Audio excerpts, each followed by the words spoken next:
Hello and welcome to the unseen question. Belief is one of the most powerful forces in the human story, and also one of the most dangerous. Every major religion asks us to accept something extraordinary, sometimes supernatural, sometimes historical, often unverifiable. And yet, these beliefs shape entire civilizations, drive laws, influence what people think is moral, what's sacred, and what's forbidden.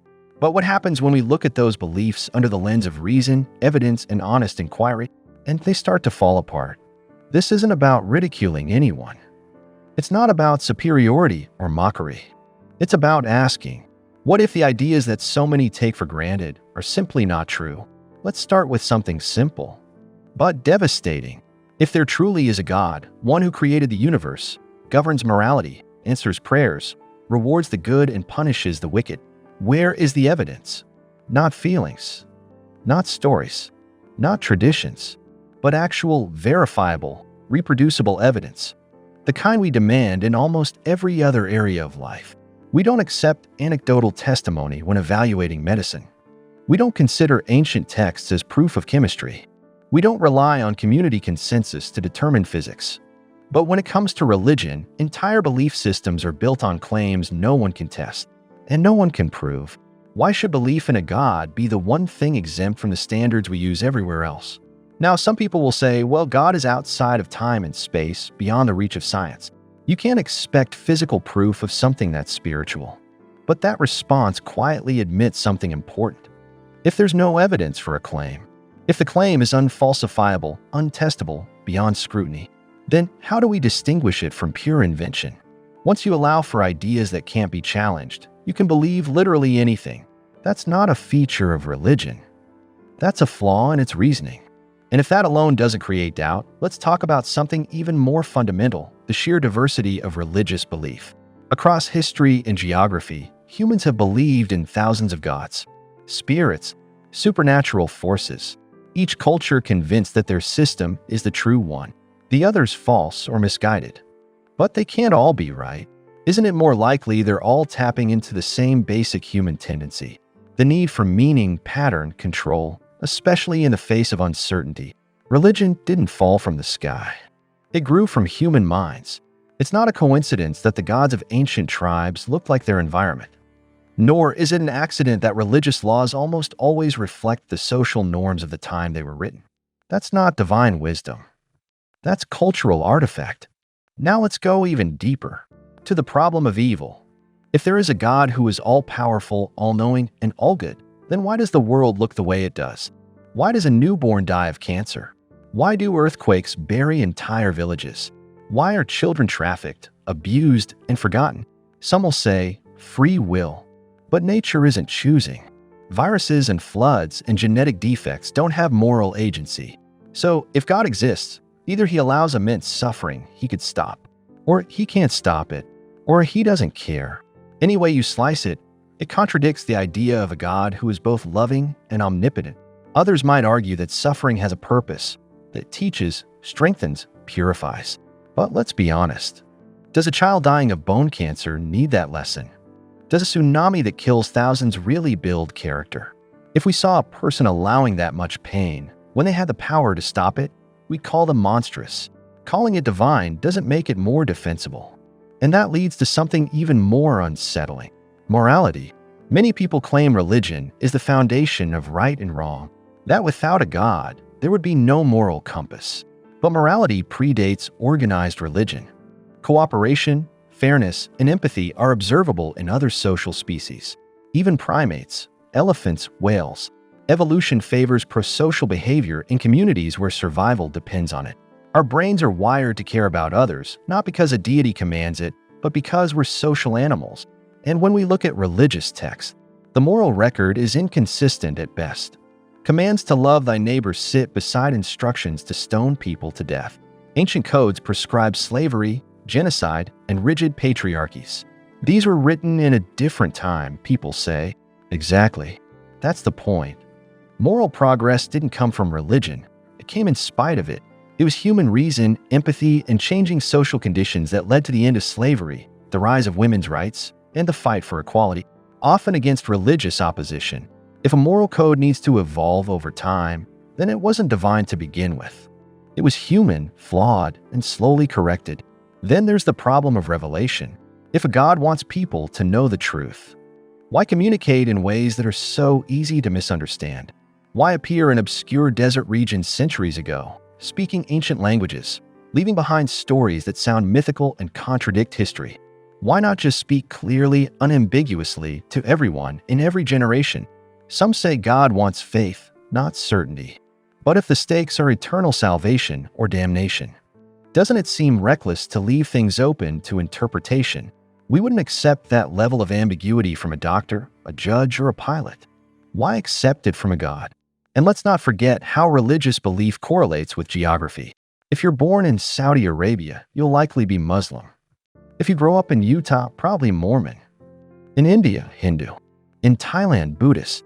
It's not because one place has better access to truth. It's because belief is taught before it's questioned.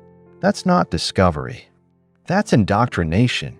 And it works because humans are wired to accept what their community believes, especially in early childhood, when the brain is primed to absorb cultural norms.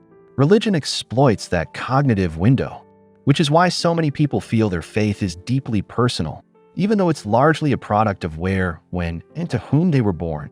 If a belief system were truly universal, you wouldn't see that kind of cultural clustering. You'd see convergence, the same conclusions emerging independently across different societies. But we don't. Now, let's talk about prayer. Billions of people believe in the power of prayer. But when studied under controlled conditions, prayer has no measurable effect. People prayed for in hospitals don't heal faster. Sometimes they even do worse, possibly because of added pressure. And if prayer really worked, we'd see patterns. We'd see religious communities with drastically lower child mortality, longer lives, fewer diseases. But we don't. The world runs on cause and effect, not wishful thinking. And the emotional comfort of prayer doesn't prove its power. A lullaby can soothe a child. That doesn't make it medicine. It's not about mocking belief. It's about recognizing where belief ends and reality begins. We want to believe in justice, meaning, ultimate purpose. And religion offers that in stories that feel good, but don't hold up under scrutiny. And when you remove those stories, you're not left with despair. You're left with freedom. The freedom to shape your own meaning based on what you know, not what you're told. That's not nihilism. It's responsibility. When there's no divine plan, every moment matters more, not less. And when you realize morality isn't handed down from the sky, you stop outsourcing ethics and start owning them. You can ask better questions, seek better answers, and treat others well, not because you're promised a reward, but because it makes the world better here and now. And that brings us to a subtle but crucial idea. Religion doesn't persist because it's true. It persists because it's useful to institutions. It organizes people. It offers control. It justifies power. Historically, it's been the ultimate tool for kings, emperors, and warlords. It offers divine authority, kind that can't be questioned. And when belief becomes a tool of control, it stops being about truth entirely. It becomes a means of stability, not enlightenment. That's why questioning faith has often been punished. Because open inquiry threatens not just beliefs, but the structures built on them. And yet, progress depends on that questioning. Without it, we'd still think disease was caused by sin, that the earth stood still, that women were the property of men. Reason is what moved us forward, not revelation. We don't need holy books to tell us what's right. We need curiosity, compassion, and the courage to admit when we're wrong. And most of all, we need to be okay with uncertainty, because the truth isn't always comforting. But it's real. And in a world full of complex problems, real is what we need most. One of the more subtle issues with religious thinking is how it trains people to be satisfied with non-answers. When someone says, God works in mysterious ways, what they're really saying is, don't ask any more questions. It stops inquiry before it even begins. But in every other area of life, we push past mystery. When we didn't understand lightning, we studied it. When we didn't understand disease, we investigated germs, cells, immunity. That's how we've made progress, by refusing to let "we don't know" be the end of the conversation. In science, "we don't know" is a starting point. In religion, it's often the conclusion. And that makes belief deeply comforting, but intellectually paralyzing. Now think about how religion handles death. For many people, belief in an afterlife softens the fear of dying. It gives meaning to loss, promises reunion, offers closure. But we have to ask, are those feelings a reason to believe something is true? Truth doesn't bend to what feels good. The universe doesn't operate based on human comfort. If someone told you they had a magic stone that would reunite you with lost loved ones, would your grief be enough to make you believe them?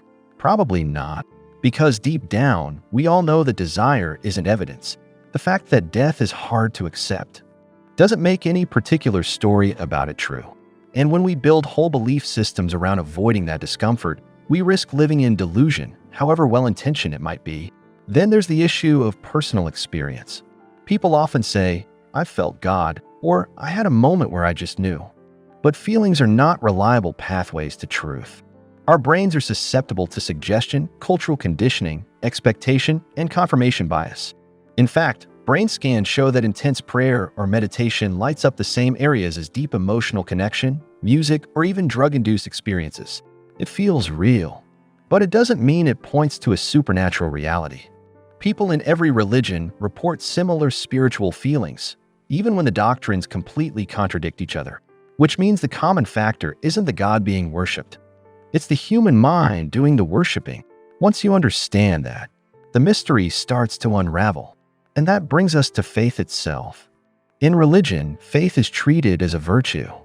Believing without seeing, trusting without proof. But think about what that actually means. We don't apply that standard anywhere else in life. We don't want a pilot who flies by faith. We don't want a surgeon who operates based on trust in the unknown. In every meaningful decision, we demand evidence, consistency, accountability. Yet when it comes to the biggest questions, the nature of the universe, the meaning of life, our place in it, we're told that blind trust is the answer. That's not a noble path to truth. It's a way of bypassing it. And in many cases, it's not even about the claims themselves. It's about belonging. Religion offers identity, community, tradition, structure. These are powerful forces. People don't just believe ideas, they live them, wear them, pass them down. So when someone questions a religious belief, it can feel like a personal attack. Not because the argument is wrong, but because the belief is woven into a person's entire worldview. That's why facts alone aren't always enough. The challenge is emotional, not just intellectual. But when we're honest, really honest, we can admit that the fear of letting go is often the only thing keeping belief alive. Not logic, not evidence, just the fear of what it might mean to live without those comforting stories. But here's the secret. Letting go doesn't leave a hole. It creates space. Space for discovery, for wonder, for building your own values, for asking questions without fearing what the answers might be. And that brings us to one of the strongest arguments of all. Religion claims to have answers, but it's often used to shut down the very curiosity that makes those answers possible. It punishes doubt. It discourages exploration. It protects its own assumptions, but truth doesn't need protection. It can stand up to scrutiny. It welcomes questions because it has nothing to hide. When someone says, "Don't question, just believe," that's a red flag. In any other context, we'd call that manipulation. So why give religion a pass? Now, some people argue that religion makes people better. That belief leads to kindness, charity, humility, but belief isn't the cause of goodness. It's just one path among many, and too often, religion has also justified cruelty, division, oppression, wars fought over doctrine, people imprisoned for thought crimes, children taught to fear eternal torment simply for asking the wrong questions. That's not moral guidance. That's psychological control. A belief system should never need fear to sustain itself. And yet, here we are, in a world where many people still believe questioning faith is dangerous, where apostasy is a crime, where blasphemy can get you killed. That's not a sign of truth. That's a sign of insecurity. Real truth doesn't flinch when challenged. It doesn't silence dissent. It thrives in the light, not in the shadows. And here's something to consider. As the world becomes more connected, more educated, more scientifically literate, belief is fading. Not because people are becoming cynical, but because they're seeing how much of what religion offers can be found and improved without superstition. We can build community through shared purpose, not shared myths. We can find meaning in relationships, creativity, service, not in obeying ancient codes. We can face death with honesty, not false promises, and still live with gratitude and purpose. That's the real power of a life without dogma. It asks you to be awake, to take responsibility, to build meaning from the ground up, not to wait for someone else to tell you what it is. And finally, there's this. If a God exists and gave us the capacity for reason, logic, and evidence, wouldn't using those tools be the most respectful thing we could do? Wouldn't suppressing doubt and ignoring questions actually be a betrayal of the very faculties we're supposedly given? If seeking truth leads us away from belief, maybe that says more about belief than it does about us. So no, the strongest arguments against religion aren't angry or arrogant. They're clear-eyed. They're grounded. They're honest. They say, let's stop pretending we know what we don't. Let's stop basing morality on fear and mythology. Let's stop mistaking comfort for truth. And let's start living with open eyes, even when that means sitting with uncertainty.